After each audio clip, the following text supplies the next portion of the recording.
The headphones one? I wear headphones all the time. Recently, I've been wondering if all that listening is bad for me, and this led to a full-on spiral. Bro, this guy, man. Where I learned the horrifying statistic that over 1 billion young adults are at risk of permanent avoidable hearing loss. Am I one of those billion? In a time where we're giving our ears less of a break. Guys, no disrespect. If you wear this shape of glasses, I am Jazz. It's not something I'm doing deliberately. I'm not trying to be hurtful. Something that my brain does. About 35% of what you're saying is being skimmed off. I'm not listening. I'm thinking less. And guys, I'm just telling you.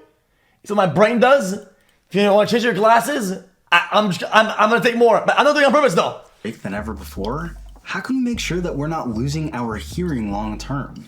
And what tools are at our disposal to ensure that we can minimize that damage? Power on.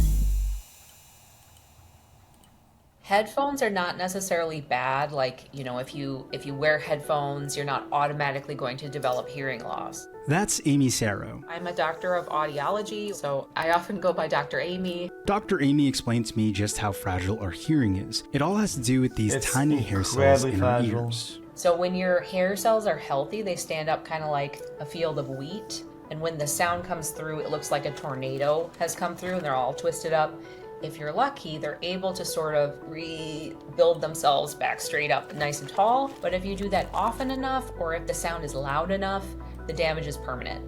Permanent in the sense that those hairs are bent out of shape forever, and your hearing doesn't come back. Not naturally, nor do we have treatments that can reverse the effects of it.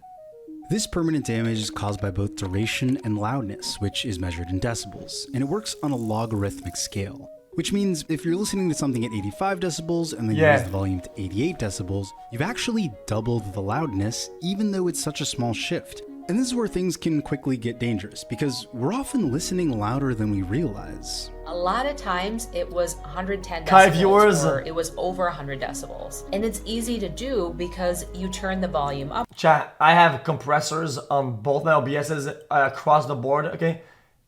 I save your ears every day. I have a compressing algorithm, okay, that removes that. When you like a song, I can go, and you don't realize how loud it is. Especially if you're trying to overpower the sound of a train or the buzz of a coffee shop or your neighbors mowing their lawn. So for context, the US Department of... Now, watch this. It's such interesting. I know this is like some entry-level audio technician shit. But for a lot of people, look, it's gonna... I think it's interesting. So I run a compressor. Threshold minus... I usually have this at minus 10, whatever. Ratio 17. I think that's how much it compresses when it goes above by ratio of shrinking. So like... Hold on. Can I pull this out? So this is my audio meter over here, right? And see this? It'll never go past a certain threshold because it's gonna start compressing it. Wah! Okay. Okay, hold on. Woo! Okay, see? It's actually, it's guys, I think sometimes it bugs. Sometimes it's a bug. Sometimes it reds out, but it's a bug. Wah! You see? See that? See that? Yeah, I do have a gain. I have a gain at 5 decibels. But I also have a compressor. So then, if I remove the compression, right? The sound can go as high as it wants to until it gets like hardware limited or something, or like so like whoa! Ah! See, it buzzed into the red. Okay. So, you don't think it works, right? You say, oh, no difference. But then, I pull this up, and I go to, let's say, I go over here like this. I go to fucking all sound device, no, sound. Most sound settings. And I go to recording, and I add my webcam as microphone. Right? Right. So then, You go to mic. And I put this on. Right?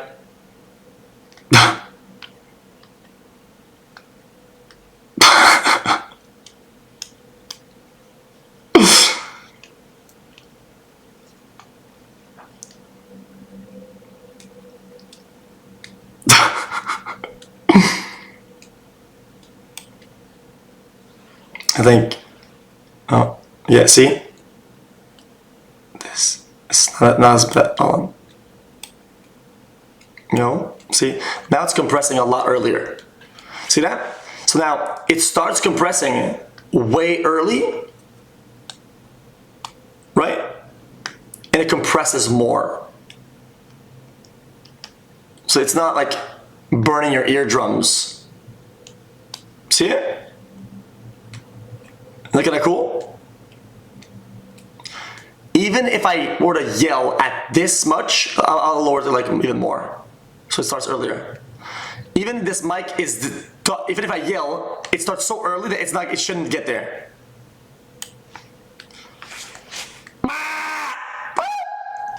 It's not that bad. See, it's not that bad. Was that bad? Did it work? It should have squeezed it.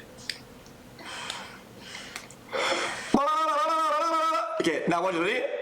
Chat guys, prepare. Chat guys, I'm telling you chat, I'm telling you. I'm telling you chat, prepare. Prepare.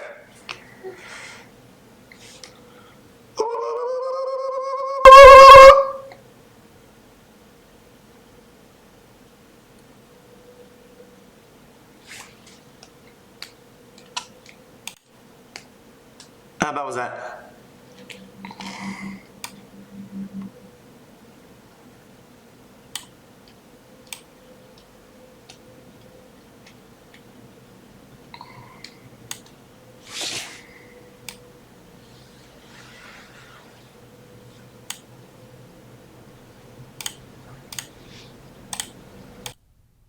Chat.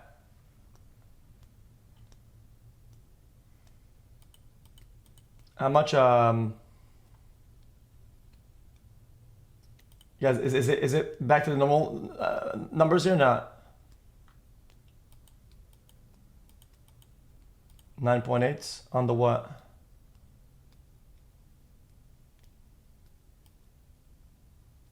Oh yeah, you should start later. Yeah, you're right, like this, right?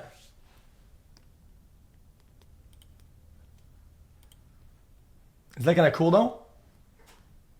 That without having a limiter on, you can compress the sound where it still sounds natural, but it. Man, this is depressing content, if you could call it that.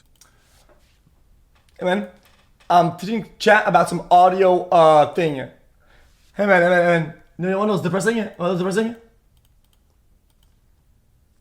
Ah, whatever.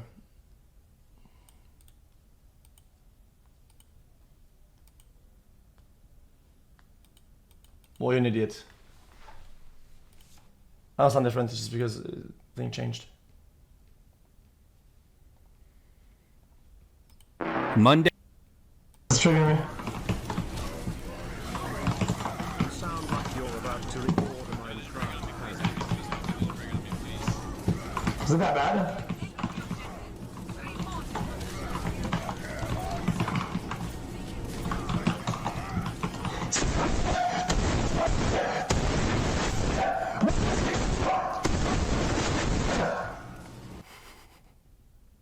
Chat, in a certain way, chat, this is almost the opposite of compression. This is when the sound is so loud and is being taken so much that you lose the precision of what even it is. This is like reverse compression. It's like blaster mode. This is peaking it.